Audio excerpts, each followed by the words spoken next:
Welcome to Sleepy Crimes. I am Anna, your host. Tonight, we drift into the shadows of the Elsie Sigel mystery. It is a story that begins not with a scream, but with a lingering, heavy silence that draped itself over a corner of Manhattan in the early summer of 1909. Imagine, if you will, the city as it was then. The air is thick, a humid blanket that clings to the skin, carrying the scent of salt from the harbor and the metallic tang of the elevated trains. The streets below are a tapestry of sound, the rhythmic clopping of horse hooves against cobblestones and the distant, muffled shouts of vendors.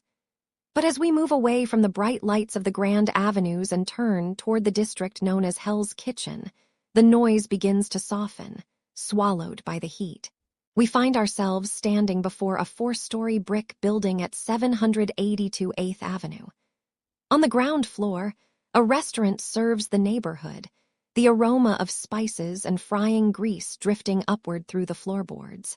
It is June 18th, a Friday afternoon, and the sun is beginning its slow descent, casting long, amber shadows across the dusty windowpanes of the upper floors. Inside the building, the atmosphere shifts. The hallway is narrow and dim, lit only by the faint glow of gas lamps that hiss softly in the quiet. We begin to climb the stairs, each wooden step offering a low, rhythmic groan beneath our weight. 1, 2, 3 floors. The air grows warmer with every level we ascend, becoming stagnant and still. By the time we reach the 4th floor, the bustling life of New York feels a world away. Standing in the corridor is Sun Leung, the proprietor of the restaurant below. He is a man troubled by a growing sense of unease.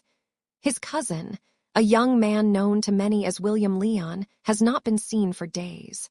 The door to William's small apartment is locked tight, a silent barrier that refuses to yield. There is a smell here, faint at first but growing more insistent, a sweet and heavy odor that suggests something is very wrong. Sun Leung is joined by a police officer, John Riordan. Together, they stand before the door, the silver badge on the officer's uniform catching the dim light as he prepares to breach the stillness of the room. The lock gives way with a sharp, metallic snap that echoes through the empty hallway. As the door swings open, the weight of the air from within the room rushes out to meet them. It is a small space, sparsely furnished, yet it feels crowded by the secrets it holds. Dust motes dance in the narrow shafts of light that filter through the grimy window. On the floor, a strange sight awaits. Dozens of papers, perhaps 35 or more, lie scattered across the wood like discarded memories. They are letters, their ink slightly blurred by the humidity, filled with the delicate, looping script of a woman. They are addressed to William, words of affection and longing left to be trampled in the dark. The room feels as though it was abandoned in a moment of frantic haste. A bed sits in the corner, its linens rumpled, and the silence is so profound that one can almost hear the heartbeat of the building itself. But it is not the letters or the empty bed that draws the officer's eye. It is an object resting against the far wall, a large, dark shape that seems entirely out of place in this humble dwelling. It is a trunk, a heavy black trunk made of wood and canvas, bound tightly with lengths of awning rope. The rope is coiled around the exterior several times, knotted with a grim precision that suggests it was being prepared for a long journey. The officer kneels beside it, his hands moving slowly toward the rough texture of the hemp. The rope feels coarse against his skin as he begins the process of undoing the knots. Each loop that falls away reveals more of the trunk's worn surface. It is a slow, methodical task, the only sound in the room being the rasp of the rope against the canvas. The smell is stronger now, overwhelming the scent of old paper and dust. With a final pull, the last of the bindings falls to the floor. The officer reaches for the lid. It is heavy, the hinges resisting for a brief second before they give way with a low, mournful creak. The lid rises, and for a moment, the world seems to hold its breath. Inside, tucked away beneath a simple blanket, lies the answer to a disappearance that has haunted the city for over a week. There, within the cramped confines of the trunk, is the body of a young woman. She is nearly naked, her form curled as if in a deep, troubled sleep. Around her neck, a thin cord from a window shade has been pulled with terrible force, leaving a mark that tells a story of a sudden and violent end. Despite the passage of time and the harshness of the June heat, there is an unmistakable grace to her features. Her teeth are white and straight, a sign of the privileged life she once led as the granddaughter of a celebrated general. This is Elsie Sigel. Only 19 years old, she had vanished from her family's comfortable home on Wadsworth Avenue, leaving behind a trail of mystery that led to this very spot above a restaurant in Hell's Kitchen. The tragedy of the scene is amplified by the love letters still scattered on the floor, the silent echoes of a relationship that the world of 1909 was not prepared to understand. The officer stands, the weight of the discovery settling into his bones, as the golden light of the afternoon begins to fade into a somber gray. The room is now a place of history and sorrow. As the investigators begin their grim work, the city outside continues to move, unaware that the trunk in the attic has finally given up its ghost. The heat of the day lingers, but within these walls, a cold reality has taken hold. We leave the apartment now, descending the stairs back toward the street, the sounds of the restaurant and the horses returning to our ears, yet they feel different now, muffled by the knowledge of what lies above. The story of Elsie Sigel is just beginning to unfold, a narrative of hidden lives and the high cost of a secret love. But for now, let the image of that quiet room and the dust motes in the light be the last thing you hold in your mind. The mystery remains, resting in the shadows of the past.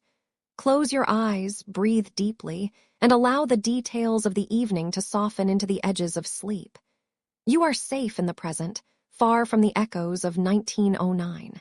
Rest now, and let the night carry you into a peaceful, dreamless quiet. To understand the weight of the silence now hanging over that trunk, one must first understand the name that was whispered in the corridors of power and etched into the very stone of New York City. The name Sigel was not merely a family identifier. It was a monument. Only 2 years before, in the autumn of 1907, 10,000 people had gathered at the intersection of 100th and 6th Street and Riverside Drive to watch a veil drop away from a massive bronze equestrian statue. There, atop a powerful steed, sat General Franz Sigel. He was the grandfather of the girl in the trunk, a man who had led thousands of German-American soldiers during the Civil War. His legacy was the foundation upon which Elsie's world was built. To be a Sigel was to be part of the city's living history, a family of high standing that carried the burden of public virtue. In their home at 209 Wadsworth Avenue, the air always seemed to carry the faint, metallic scent of the general's old medals and the heavy, cedar-pressed stillness of a legacy that allowed no room for error. The floors were polished to a mirror shine, reflecting the flickering gaslight and the tall, silent clocks that marked the passage of a life lived under the constant, watchful gaze of high society. Paul Sigel, Elsie's father, was a man of wealth and quiet influence, a figure who moved through the city with the confidence of a king. But it was Elsie's mother, Anne, who unknowingly paved the path that led away from the safety of the Upper West Side. Anne was a woman of deep, restless convictions, a socialite who felt the pull of the era's missionary zeal. In the grand, vaulted sanctuary of St. Andrew's Church on Fifth Avenue, she taught Sunday school to Chinese immigrants, a task she viewed as both a moral duty and a mark of her own refinement. She believed, as many women of her station did, that the light of Western education could bridge the vast, mysterious chasm between the old world and the new. Elsie was her mother's constant shadow in these endeavors. From a young age, the girl was dressed in the finest linens and silks, her golden hair tucked under wide-brimmed hats, as she stood beside her mother in the damp, drafty classrooms. She watched the way the sunlight caught the dust motes dancing in the air of the church, and she listened to the rhythmic, stumbling sounds of men trying to wrap their tongues around the sharp, unfamiliar vowels of the English language. It was a world of good intentions and quiet superiority, where the Sigil women were the benevolent teachers and the world below was a project to be finished. The transition from the wide, breezy avenues of Washington Heights to the narrow, suffocating alleys of Chinatown was a journey that Elsie took with increasing frequency. As the elevated train rattled south, the city began to change its face. The architecture of prestige gave way to the architecture of survival. The air, once filled with the scent of river salt and flowering parks, began to thicken. It became heavy with the aroma of roasting duck, salted fish, and the pungent, earthy smoke of incense that drifted from the open windows of tenement buildings. By the time Elsie stepped off the train near the Bowery, the world was a different color. The vibrant reds and golds of the lanterns on Mott Street clashing with the gray soot of the industrial age. This was where the Sigil name felt like a shield, a suit of invisible armor that allowed Elsie to walk where other young women of her class feared to tread. She volunteered at the Chinatown and Bowery Rescue Settlement, located at 10 Mott Street. The building was a narrow, brick structure that stood as a lonely outpost of Western morality in a neighborhood that the newspapers of the time called the Yellow Peril. Inside, the floorboards were worn smooth by thousands of desperate footsteps, and the walls were stained with the yellowed residue of 1,000 shared pipes. In the recreation rooms of the mission, Elsie worked to save the fallen. She reached out to girls from all walks of life, German, Italian, Hebrew, who had been swallowed by the shadows of the drug dens and the hidden rooms of the quarter. She sat at small, scarred wooden desks, her lace cuffs brushing against the rough grain of the wood as she handed out tracts and taught the alphabet. The room always smelled of cold tea and the faint, sweet scent of almond oil. It was here that the boundaries began to blur. For Elsie, the mission work was no longer just a duty passed down from her mother. It was a gateway into a world that felt more vibrant and dangerous than the sterile parlors of the Upper West Side. She was a girl of 19, an age where the heart is often at war with the expectations of the mind. The men she taught, men like Leon Ling, whom she had first met years earlier when he worked at a restaurant near her family's home on Amsterdam Avenue, were not just projects to be Americanized. They were individuals with voices that reached her in a way the generals and politicians of her grandfather's circle never could. She began to stay later at the mission, the shadows lengthening across the room as the sun dipped behind the tall, crowded buildings of Pell Street, unaware that every step she took toward this secret life was a step further away from the name that was supposed to protect her.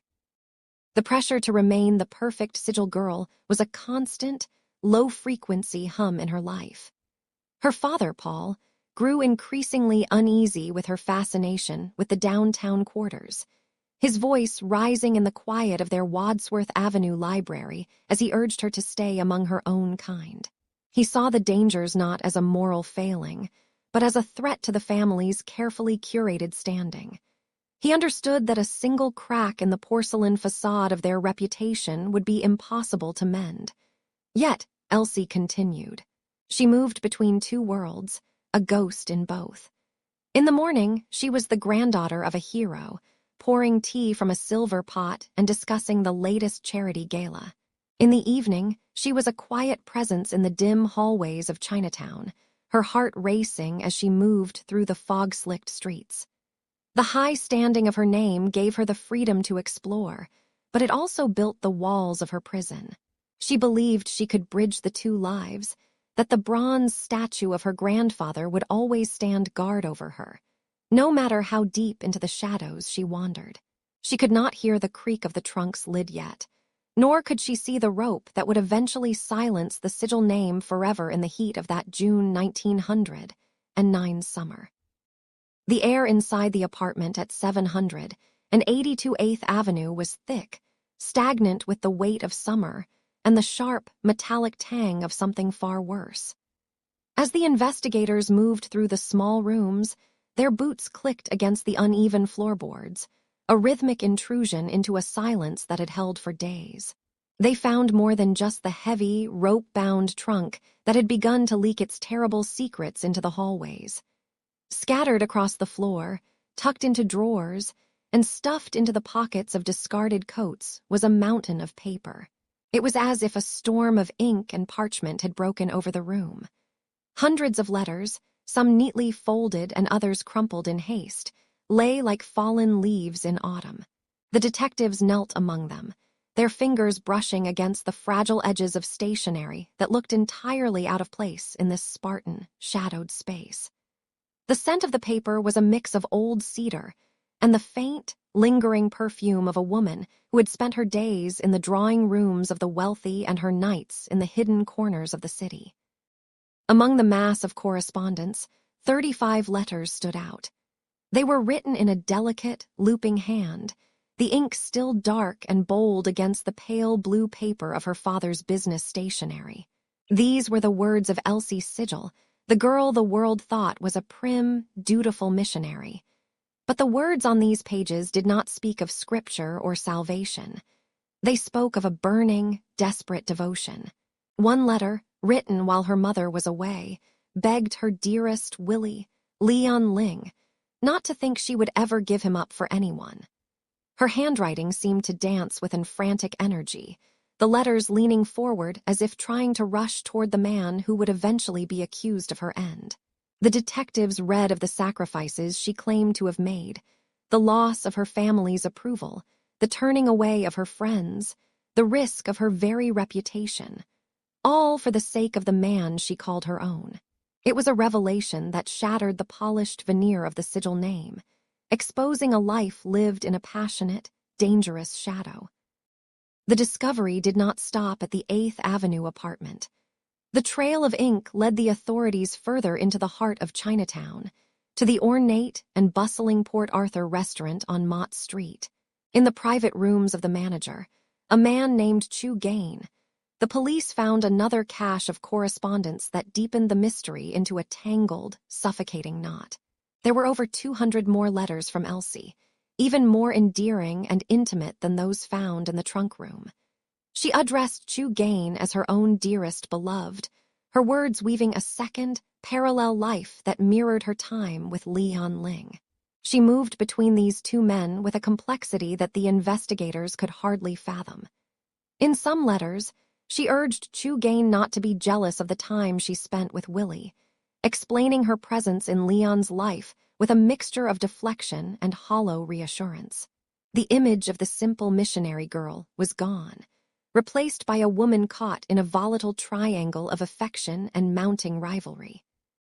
As the sun began to set, casting long, amber shadows across the evidence, the detectives began to sense the rising heat of jealousy that had simmered beneath these letters. They found a darker thread of communication, anonymous, threatening notes sent to Chu Gain, warning him of a lethal price if he did not cease his relationship with the young woman. The ink here was different, the tone cold and sharp. The threat was explicit. Both he and the girl would be killed. It seemed that while Elsie was spinning her web of words, someone else was watching, their resentment hardening into a plan. The apartment on 8th Avenue became a place of echoes, where the whispers of Elsie's declarations were met with the silent, brooding presence of a man who felt he was being forsaken.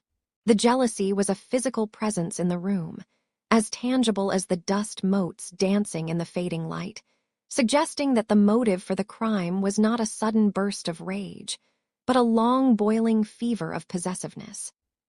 The focus then shifted to the shadows next door, to a man named Chong Sing. He was a neighbor, a friend of Leon Ling, who had vanished into the night at the same time the trunk was first noticed. When he was finally found in a small village in upstate New York, his story added another layer of chilling detail to the scene. He spoke of spying through a transom window above the door, describing a struggle that felt like a nightmare made flesh. He told of watching Leon Ling tear at the girl's clothing, of the silence that followed the violence, and of his own shaking hands as he helped his friend lift the body into the dark wooden box. He described the difficulty of closing the lid, the way they had to use heavy awning rope to force the trunk shut when the latch wouldn't hold. But the silence of the room betrayed him. When detectives returned to the apartment, they found no such transom window existed. The lie hung in the air, a phantom in a case already crowded with ghosts and half-truths. Every letter and every lie added weight to the tragedy. The papers were no longer just evidence. They were the remains of a girl who had tried to find a world where she could be something other than a general's granddaughter. The ink was a map of her rebellion, tracing the path from the Bronx to the hidden rooms of the city. As the detectives filed the letters away, the rustle of the paper sounded like 1,000 sighs. The investigation was now a hunt through a labyrinth of human emotion, of love that had curdled into malice, and of a woman whose voice was now only heard in the scratching of a pen on pale blue stationery. The city watched as the secrets were dragged into the light, but the more the letters revealed, the more the truth seemed to slip away into the deepening fog of 1909, leaving only the ink and the shadows behind. The heavy, iron-bound door at 782 8th Avenue did not give way easily. It groaned against its hinges, a slow, protesting shriek of metal on wood that seemed to vibrate through the very soles of the officers' boots. When it finally splintered open, the air that rushed out was heavy, thick with the cloying, sweet rot of a summer that had turned too soon. The apartment was a tomb of silence, a stark contrast to the clatter of the elevated trains that rattled the window panes every few minutes. Inside, the world was frozen. A single lamp sat on a small table, its wick long cold, casting long, distorted shadows across the wallpaper. There was no sound of a struggle, no overturned chairs to tell the story of what had transpired. Only the trunk remained, a dark, heavy mass at the foot of the bed, bound tightly with coarse, gray awning rope that bit into the wood. The police moved with a hesitant, rhythmic caution, their breaths shallow in the stagnant air. As the first knife edge sliced through the hemp fibers of the rope, the tension in the room snapped. The lid did not just open, it exhaled. And in that moment, as the reality of Elsie Sigel's fate was revealed to the dim light of 1909, the man who had shared this space was already miles away, melting into the gray fog of the early morning. Leon Ling had become a ghost before the first headline could even be printed. He was known to some as William, a dapper, slender man of approximately 30 years, often seen in perfectly pressed Western suits that masked the quiet intensity of his gaze. To the neighbors, he was the cousin of the restaurant owner downstairs, a waiter who moved with a soft, practiced grace. But now, his absence was a physical weight in the room. In the drawers of his bureau, the police found a silver bracelet inscribed with the initials E.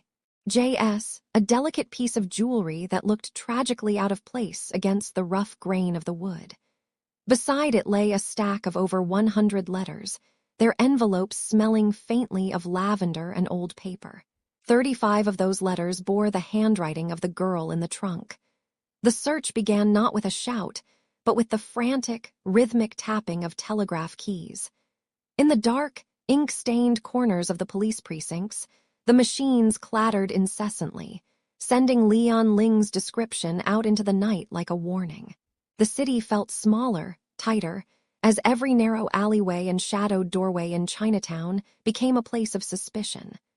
The damp cobblestones of Mott Street glistened under the flickering gaslights, reflecting the faces of men who looked like him, yet were not him. He had vanished into the very fabric of the city, leaving behind only the scent of his cigarettes and the echoes of a love that had turned into a nightmare. By the next morning, the name Leon Ling was being screamed from every street corner. The newsboys stood on their wooden crates, their voices thin and sharp against the rumble of the horse-drawn carriages, clutching damp stacks of papers that bore his likeness. The hunt was no longer just a local matter. It was a national obsession. Detectives in Chicago, St. Louis, and even across the border in Canada stood on train platforms, their eyes scanning every face that emerged from the steam and smoke of the arriving locomotives. Telegrams flew between cities like panicked birds. One report placed him in Schenectady, another in the small village of Amsterdam, New York. Officers there cornered a man in a local restaurant, their hands hovering over their holsters as they demanded identification, only to find a terrified laborer who bore nothing but a passing resemblance to the fugitive. The frustration grew with every false lead, every shadow that failed to materialize into a man. Back in New York, the police turned their attention to the people who might have helped him slip away. They questioned the waitstaff at the Port Arthur restaurant, where the steam from large vats of tea rose like ghosts into the rafters. They leaned over the polished wood of the bars, their questions punctuated by the clinking of glasses and the low, wary murmurs of the patrons. But the answers were always the same. A shrug, a shake of the head, a silence that felt as thick as the humid summer air. As the days stretched into a week, the atmosphere in the city shifted from curiosity to a sharp, jagged hysteria. The yellow peril headlines began to bleed into the public consciousness, turning neighbors against neighbors. The missions in Chinatown, once places of soft music and English lessons, were bolted shut, their windows dark and vacant. The very rooms where Elsie had once stood, her silk skirts rustling as she handed out hymn books, were now being raided by men in heavy wool coats. They overturned tables and tore through closets, looking for a man who seemed to have the ability to walk through walls. The search for Leon Ling was becoming a search for a phantom. In the middle of the night, the police brought in Chong Sing, a man who lived in the apartment adjoining Leon's. They sat him in a cold room under the glare of a single bulb, the smoke from their cigars swirling in the stagnant air. Sing's voice was a whisper, a trembling thread of sound as he described peering through a transom window, watching the struggle, watching the trunk being tied. But when the detectives returned to the scene, their flashlights cutting through the dust motes, they found no transom. The wood above the door was solid, unbroken.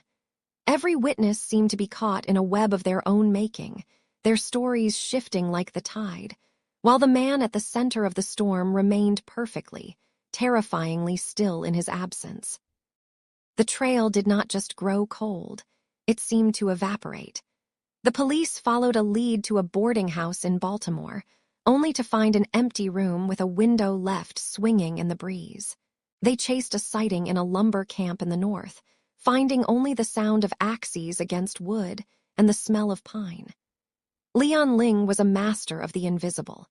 He had no permanent address, no heavy luggage, nothing to tether him to the earth except the memory of a girl who was now being laid to rest in an unmarked grave at Woodlawn Cemetery. The physical evidence remained, the rope, the trunk, the letters, but the human element was gone. Detectives stood on the docks of the West Side, watching the massive steamships prepare to depart for distant shores, wondering if he was tucked away in the dark belly of a cargo hold, or if he was standing right beside them, his face hidden behind the collar of a coat. The city of New York, for all its noise and light, began to feel like a place of many trapdoors. Every time the police thought they had a grip on the truth, it slipped through their fingers like water. The man who had been the focus of Elsie's devotion had become the architect of her final mystery, leaving a nation to wonder how someone so closely watched could simply step into the shadows and never return.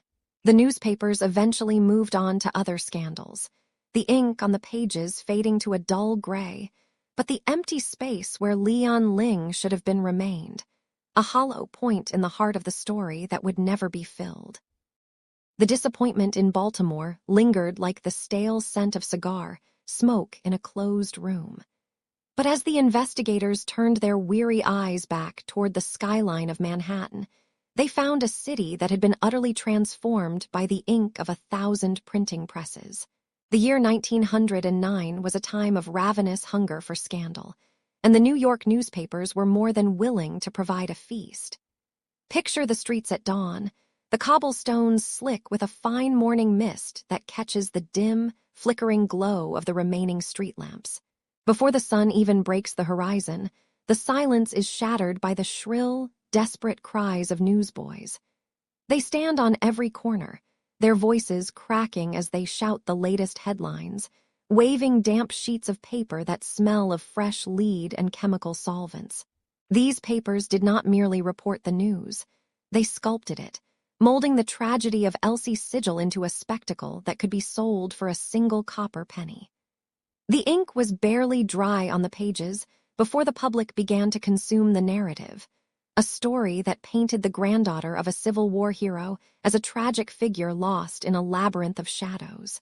The paper felt rough and fibrous beneath the fingers of the readers, a physical connection to a story that was becoming more fiction than fact with every passing hour. Inside the newsrooms of the New York World and the New York American, the atmosphere was electric and suffocating. The air was thick with the rhythmic, metallic clatter of hundreds of typewriters, a sound like a hailstorm hitting a tin roof, unrelenting and sharp. Editors leaned over wooden desks scarred by years of frantic use, their shirt sleeves rolled up to their elbows, their fingers stained a permanent charcoal gray from the constant handling of carbon paper. They looked for every angle, every sliver of sensationalism that could ignite the imagination of a city already on edge. They spoke of secret lives and forbidden romances, using words that felt like heavy velvet, designed to intrigue and unsettle the reader. The headlines grew larger with every edition, the bold black letters stretching across the tops of the pages like iron bars. They began to publish sketches, not just of Elsie, but of the man they called Leon Ling. They drew him with exaggerated features, his silhouette lurking in the background of every illustration, a phantom created by the press to haunt the dreams of the middle class. The roaring of the printing presses in the basements below shook the very floorboards, a heartbeat of industry fueled by a private tragedy that was now public property. While the press rooms hummed with activity, the narrow, winding streets of Chinatown fell under a heavy, oppressive blanket of scrutiny. The vibrant life of Mott Street and Pell Street began to retreat behind closed shutters and double-locked doors. Imagine the scent of the air there, usually a rich tapestry of star anise, roasted duck, and the sweet, earthy aroma of loose-leaf tea brewing in porcelain pots. Now, that air was tainted by the sharp, metallic tang of fear. The police presence was a constant, rhythmic thud of heavy leather boots against the uneven pavement. Officers in their dark blue uniforms, their brass buttons gleaming with a cold light under the gas lamps, patrolled the alleys with a newfound aggression. They were not just looking for a man. They were looking for an excuse to dismantle a community they did not understand. The cultural tension was a physical weight, pressing down on the residents who had carved out a life in this pocket of the city. The colorful paper lanterns that once swung gently in the breeze now seemed to tremble, their soft light failing to push back the encroaching shadows of suspicion. Every doorway became a threshold of uncertainty, and every conversation whispered in Cantonese was treated as a potential conspiracy by the watchful, narrow eyes of the authorities. The newspapers soon turned their attention to the letters found in the room at 700 and 82 8th Avenue, the 35 delicate scraps of paper that supposedly held the secrets of Elsie's heart. They described the stationery in excruciating detail. The way the edges were slightly frayed from being held too often, the faint, ghostly scent of lavender that supposedly clung to the fibers, and the elegant, looping script of a woman who felt she had found something meaningful in the darkness. The public devoured these descriptions, imagining the soft rustle of the paper as it was unfolded by trembling hands. The press played on the contrast between Elsie's high society upbringing and the gritty reality of the restaurant where she was found. They described her family home on West 96th Street, the polished mahogany furniture, the heavy silk drapes that blocked out the noise of the street, and the refined silence of her grandmother's parlor. Then they would pivot sharply to the chop suey houses of the Bowery, describing them as dens of mystery and danger, filled with the haze of opium smoke and the clink of hidden mahjong tiles.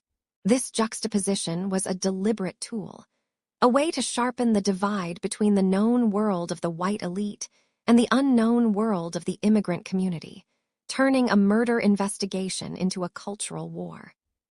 As the days of June 1909 wore on, the city felt as though it were holding its breath, a taut wire stretched to the absolute point of snapping. The sensationalist journalism had succeeded in creating a fever dream of white slavery and the yellow peril that gripped the hearts of New Yorkers with a cold, unforgiving hand. In the grand apartment buildings of the Upper West Side, mothers clutched their daughters a little tighter, their eyes scanning the faces of delivery men with newfound, sharp distrust. In the tenements of the Lower East Side, the air was thick with a different kind of tension, a defensive, weary anger that simmered just beneath the surface.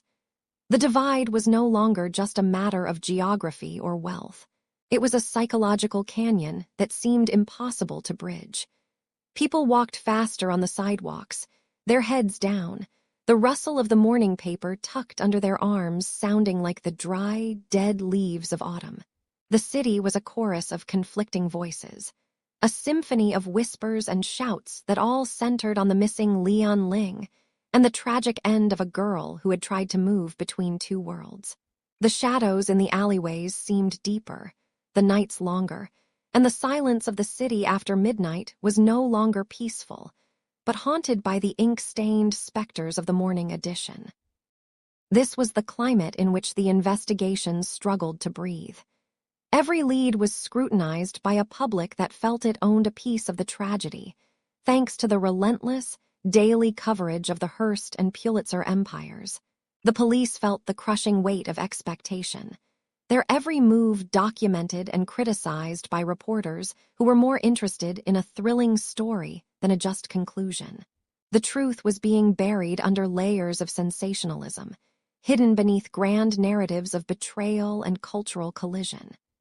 As the search for Leon Ling continued across state lines and through the crowded harbors where the salty air of the Atlantic met the grime of the city, the metropolis itself remained a battlefield of perception.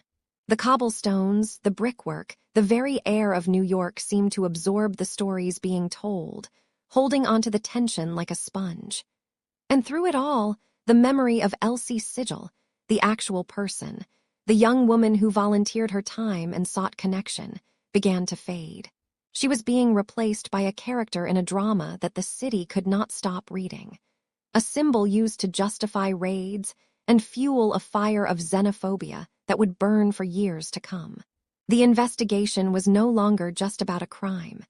It was about the soul of a city that was learning just how much power a story could truly hold when it was written in blood and sold for a penny.